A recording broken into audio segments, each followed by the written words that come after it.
할렐루야, 주님을 찬양합니다. 오늘 주신 하나님의 말씀 사무엘상 18장 10절로 16절 말씀입니다. 악령의 역사라는 제목으로 함께 말씀을 나누겠습니다.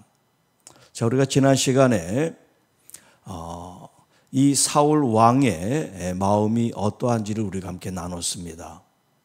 사울 왕의 마음이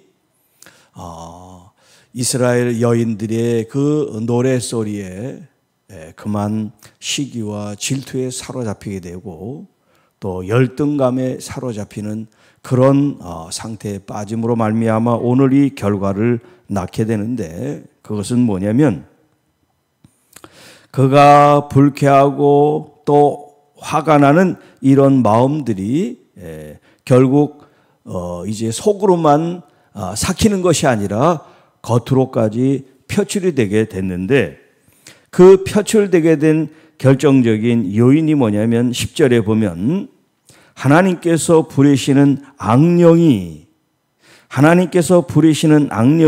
사울에게 힘있게 내렸다. 악한 영이 임했다 이 말이죠. 그런데 아주 강력하게 임했다라고 하는 거예요.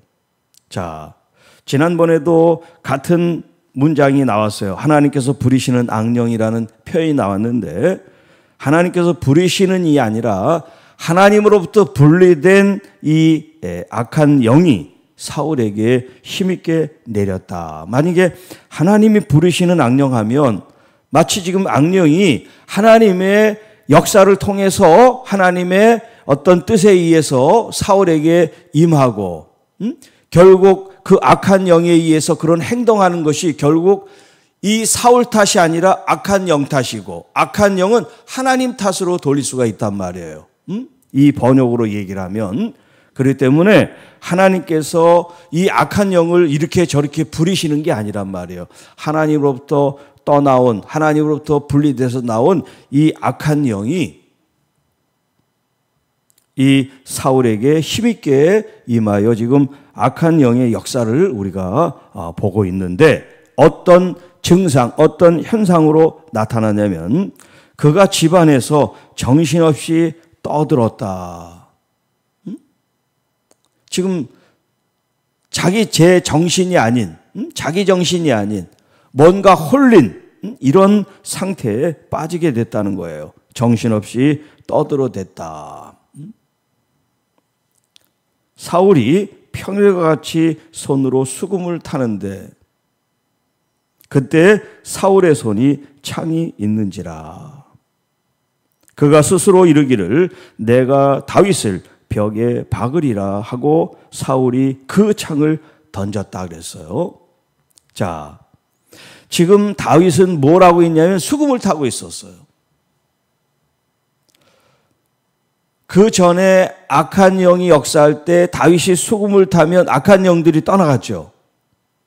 그런데 지금 10절에는 떠나가기는커녕 오히려 더 발악을 해가지고 자기 손에 있는 이 창으로 다윗에게 던져서 다윗을 죽이려고 했단 말이에요.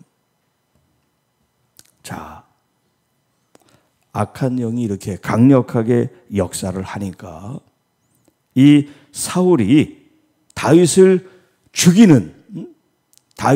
죽이고자 하는 그런 마음이 그 속에 충만했다는 거예요. 그래서 스스로 뭐라 그럽니까? 내가 다윗을 벽에 박으리라. 이 표현이 창을 던져서 벽에 박히면 다윗이 벽에 박힌 게 되니까 지금 그런 의지를 표현한 거예요. 자, 그러나 다윗이 그의 앞에서 2번이나 피하였더라. 네. 자, 이렇게 사울이 다윗을 미워하게 된 여러 가지 이유가 있지만 그 중에 한 가지 이유를 12절에 이렇게 표현합니다. 여호와께서 사울을 떠나 다윗과 함께 계심으로 사울이 그를 두려워했다. 여러분, 참 우리 마음이 마음이 굉장히 중요합니다, 여러분. 내가 어떤 생각, 어떤 마음을 먹고 있느냐에 따라서 여러분들의 행동이 달라지게 돼요. 말도 달라져요. 이 하나님이 함께 하시는 다윗이 누구를 해치든가요? 이 사울 왕에게 무슨 어떤 해를 끼치는 그런 일을 했던가요? 오히려 이스라엘의 이 해가 되는 블레셋 사람 골리앗을 죽였잖아요. 그리고 그가 왕의 명령을 받고 관리로서 행정을 하면서 도읍에, 고을에, 마을에 다니면서 일할 때 그가 백성들에게 위해가 되고 위협적인 존재가 됐나요? 아니, 그가 지혜롭게 잘 사물을 처리하면 모두 사람들이 다 좋아하고 그랬단 말이에요. 그러니까 우리의 마음이 어때야 되냐면 왕인 내가 관심을 받고 독차지를 하고 내가 칭찬을 받고 내가 인정을 받아야 되는데 나 아닌 다른 사람이 그런 모습을 하고 있는 것에 대해서 칭찬하고 그리고 용기를 북돋아주고 그리고 상을 내리고 이래야 되는데 이게 시기와 질투가 발동하니까 그를 죽이고 싶은 마음이 일어난단 말이에요. 자, 어제도 얘기했지만 여러분, 우리가 어떤 일을 할 때 불편할 수 있고 불쾌할 수 있고 기분이 나쁠 수 있고 또 상처받을 수 있어요. 사람이 어떻게 완벽할 수가 있겠습니까? 네. 그런데 실수도 할 수도 있고 험한 말을 할 수도 있고 또 기분이 상해서 하여튼 그런 상황들이 전개될 수가 있어요. 그런데 중요한 건 뭐냐면 그런 상황이 일어났다는 게 중요한 게 아니에요. 누구나 그런 일이 일어날 수 있어요. 그런데 그걸 빨리 진화를 시키는 거예요. 어떻게 진화를 시키냐? 아유, 미안해요. 내가 생각이 짧았어요. 내가 그럴 생각이 아닌데 나도 모르게 그런 말이 나왔네요. 이렇게 빨리 사과를 하고 자기의 어떤 실수를 인정하는 그게 중요한 거예요. 근데 우리나라 사람들은 보통 인정을 안 해요. 계속 그냥 잘못을 그냥 해도 잘못인지를 모르는 건지 계속 되풀이를 해요. 여러 사람들이 상처를 입고 하지 말라 그러는데도 계속 똑같아. 변화가 안 돼요. 여러분, 우리가 신앙생활하는 것은 여러분이 무슨 봉사를 많이 하고 또 예배를 잘 드리고 기도를 잘하는 그것만이 아니에요. 더 중요한 것은 나의 내면을 들여다보고 내 자신이 정말 말씀 속에 그리스도의 정말 그 복음에 합당한 그런 그릇인가, 그런 마음 상태인가, 그런 것들을 자꾸 돌아보면서 그런 훈련이 어디냐면 그게 바로 나의 삶의 자리예요. 직장이 그냥 돈 버는 그런 일터가 아니에요. 나를 돌아보고 나를 점검하는 그런 현장이에요. 거기서 부딪히는 사람들과 나의 신앙의 모습이 드러나기 때문에. 또 가정하면 얼마나 다 드러납니까? 거기선 어떻게 할 수가 없잖아. 다 매일매일 보고 일어나는 일상이니까. 그러니까 거기가 바로 내 신앙의 진짜 훈련장이 되는 거예요. 가정이. 교회, 가정, 직장에서 우리는 행동하고 말하는 게 다 틀려. 그러면 안 돼요. 우리의 있는 곳이 어디든지 만나는 사람 누구든지 상관없어요. 그게 바로 나를 훈련하는 믿음의 훈련장인 거야. 그러니까 나를 훈련하려면 여러분 상황이 좋으면 훈련이 안 돼요. 상황이 어려워야 훈련이 되지. 여러분 군인들이 힘들고 어려우니까 훈련이 돼서 더 강력하고 더 힘있는 군대가 되지. 야, 니네들 하고 싶은 대로 해. 그리고 밥 먹을 때 되면 와. 그럼 그게 군대가 아니잖아요. 군대는 힘들어야지, 어려워야지, 내가 하기 싫은 일들을 시킴으로써 내 마음을 다스리고 어려운 일들을 극복해서 훈련이 되는 거예요. 훈련의 뜻이 그렇잖아요. 여러분, 우리가 훈련이라는 이 개념을 우리의 삶 속에 도입해야 돼요. 때로는 남편도 나를 훈련시키는 교관이야. 마치 해병대 이 빨간 모자를 쓴 그런 교관 같은 사람이란 말이에요. 때로는 아내가 이렇게 역할을 바꿔서 생각해 보세요. 그러면 미워하고 질투하고 뭐 상처받고 그렇게 할 필요가 없어요. 왜냐하면 나를 지금 훈련하는 거야. 내게 지금 도움을 주고 있단 말이죠. 나를 위해서 지금 저러고 있다고 생각을 하는 거야. 물론 우리의 현실은 그게 아니지만 내 마음을 그렇게 먹자는 거죠. 그러지 않으면 계속 내가 상처받고 고통당하고 또 교회를 떠나고 뭐 이런 일들이 뭐 수없이 일어나니까. 이게 뭐 우리 교회 얘기를 하는 게 아니에요. 일반적인 뭐 세상에서 똑같은 얘기 지금 하는 겁니다. 특정한 어디 뭐 이런 게 아니에요. 일반적인 거니까. 내 얘기 하나보다 찔리실 필요 없어요. 그게 내 얘기도 될 수 있고 다른 사람 얘기도 될 수 있으니까 내 얘기를 하나보다 그렇게 생각할 필요 없어요.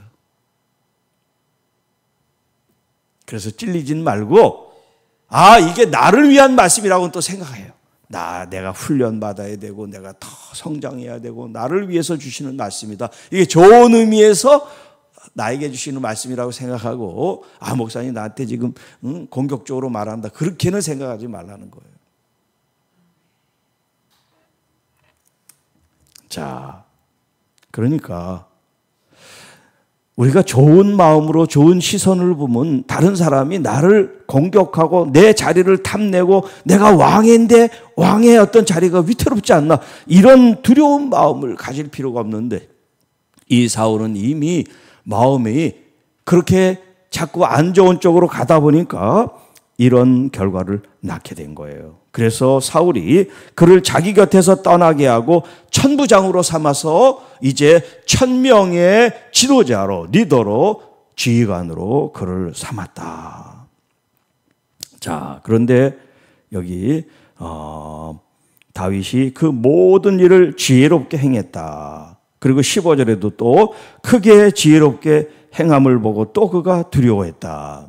께서 다윗과 함께 계심으로 그런 표현을 썼죠. 그리고 14절에 여호와께서 그와 함께 계셨다. 그러니까 여러분 우리가 다윗을 알고 다윗을 이해하고 다윗을 우리가 좀 다윗의 어떤 그런 영성과 믿음을 본받으려고 하면 가장 중요한 다윗에게 있어서는 안 되는 요소가 뭐냐면 하나님이 다윗과 함께 계셨다는 이 말씀이에요. 골리앗을 물리칠 때도 그가 천부장의 일을 할 때도 또 나중에 그가 왕이 됐을 때도 모든 것이 하나님이 그와 함께 계심으로 라고 하는 것을 꼭 기억하시기 바랍니다. 하나님이 함께 계심으로. 자, 그러면 이 사울의 경우 우리가 제목을 악령의 역사라 그랬는데 한 사람은 악한 영이 역사를 하고 한 사람은 성령, 하나님이 함께 계심으로 성령이 역사를 한단 말이에요. 지금 이 장면이 교회 아니고 가정 아니고 또 어떤 직장 아니라고 생각해 보세요. 그 공간 그 지역 영역에도 악한 영이 역사하는 사람이 있고 하나님의 영 성령이 역사하는 사람이 있고 교회 안에도 꼭 악한 일을 하는 사람이 있고 또 선한 일을 하는 사람이 있고 왜냐하면 알곡과 쭉정이가 함께 있으니까. 여러분 우리가 하나님으로 충만하지 않으면 악한 영이 충만해요. 우리 지난 주일날 귀신이 우리가 깨끗하게 청소하면 악한 영 7을 데려온다 그랬잖아요. 우리가 하나님 말씀으로 진리로 성령으로 충만하지 않으면 우리의 그 공간이 우리의 욕망 욕심 때문에 악한 영이 충만해지게 된단 말이에요. 그래서 술 취하지 말고 성령에 충만하라 라는 말씀을 하셨잖아요. 성령으로 충만한 사람. 진리 하나님 말씀으로 충만하고 내가 더 주님과 친밀하고 더 주님과 가까움으로 말미암아 여러분 속에 악한 영들이 역사해서 누구를 질투하고 시기하고 미워하게 하는 그런 일들이 일어나지 않게. 자, 사울이 악한 영이 힘있게 역사했으니까 그가 누구를 미워하고 시기하고 질투하고 창을 가지고 다윗을 죽이는 건 사울의 잘못이 아니라 그 속에 역사하는 악한 영 때문이다. 이렇게 얘기할 수 있을까요? 그러면 안 되죠. 악한 영이 역사하지만 이 악한 영을 누가 받아들인 거예요? 사울이 받아들인 거예요. 그리고 또 11절에 스스로 이르기를 그랬잖아요. 야, 악한 영, 야, 저 새끼 보기 싫지? 저거 때려잡아 죽여. 네가 갖고 있는 창으로 찔러 죽여. 그렇게 악한 영이 얘기한 게 아니라 자기 스스로 지금 다윗을 벽에 박겠다라고 자기의 의지를 표현했단 말이에요. 그러니까 악한 영이 함부로 하나님의 사람을 공격할 수 없어요. 그런데 악한 영은 죄를 통해서 역사한단 말이에요. 죄를 통해서. 죄가 틈이 되는 거예요. 이 죄로 말미암아 악한 영을 우리가 불러들이는 거야. 여러분이 죄를 지면 악한 영이 나를 주장할 수 있도록 기회를 주고 권리를 주는 것과 같은 거예요. 그러니까 자꾸 내가 얘기하잖아. 나를 돌아보라고. 그게 무슨 말이에요? 내 자신이 잘못이 있는지 허물이 있는지 죄를 졌는지 하나님의 말씀에 비추어 자꾸 보라는 게 지금 이런 얘기를 하고 있는 거예요. 자, 악한 영 얘기는 그만하고 여러분 정말 성령으로 말씀으로 우리 주님과 함께하는 하나님의 사람이 되시길 축복합니다. 네. 이 2월달, 이 한 달 더 주님께 집중하고 더 성령님을 바라보고 우리의 예배, 여러분의 삶이 예배가 되는 진짜 거룩한 예배자로 살 수 있도록 여러분의 마음도 여러분의 입술도 주님 붙잡아 주세요. 가정에서 식당에서 반찬을 준비하고 만드는 그 마음도 예배자의 마음으로 주님을 찬양하고 경배하시고 또 밖에 눈을 쓸면서 하는 그런 마음도 주님을 찬양하고 경배하고 사랑하는 마음으로 또 운전을 하거나 또 비즈니스를 하거나 또 친구들을 만나거나 어떤 모임에 있어도 여러분 그 자리가 거룩한 주님과 함께하는 자리가 되시기를 주님의 이름으로 축복합니다. 주님과 함께하는 것이 부담스럽고 힘든 게 아니라 너무나 감사하고 너무나 행복하고 너무나 기쁜 그런 여러분의 삶이 되기를 주님의 이름으로 축복합니다. 기도하겠습니다. 하나님 아버지 감사합니다. 우리는 늘 연약합니다. 쓰러지고 넘어지고 또 상처 입기도 하고 상처를 주기도 하고 그런 연약한 존재인 것을 우리가 알게 하시고 그렇기 때문에 더 우리가 겸손해지고 낮아지고 그렇기 때문에 더 미안합니다. 용서를 구하는 그런 마음을 갖게 하시고 그렇기 때문에 더 내 마음이 말씀으로 믿음으로 성령으로 은혜로 충만하게 될 수 있도록 우리의 마음을 돌아보고 주님께 나를 드리는 귀한 헌신과 또 섬김과 은혜의 삶을 살 수 있도록 성령 하나님 우리를 인도해 주시고 또 진리의 말씀으로 충만하게 하시고 그 말씀의 아름다운 열매를 맺어나가는 하나님의 귀한 자녀들이 되게 하옵소서. 아프고 병들고 상처 입고 지친 영혼들이 우리 주님께로부터 치유와 회복과 은혜와 사랑을 입을 수 있도록 주님 도와 주옵소서. 특별히 다윗과 같이 주님과 함께 동행하는 주님과 어디서나 늘 함께하는 우리 모두가 되게 하옵소서. 또 하나님 특별히 월상 예배로 감사의 예물을 드린 하나님의 귀한 손길들을 축복합니다. 하나님 함께 동행하시고 역사하시고 은혜와 하나님 풍성한 하나님의 복을 누리는 하나님의 귀한 가정들 되게 하옵소서. 이 모든 말씀을 우리를 구원해 주신 우리 구주 예수님의 이름으로 감사하며 축복하며 기도하옵나이다. 아멘.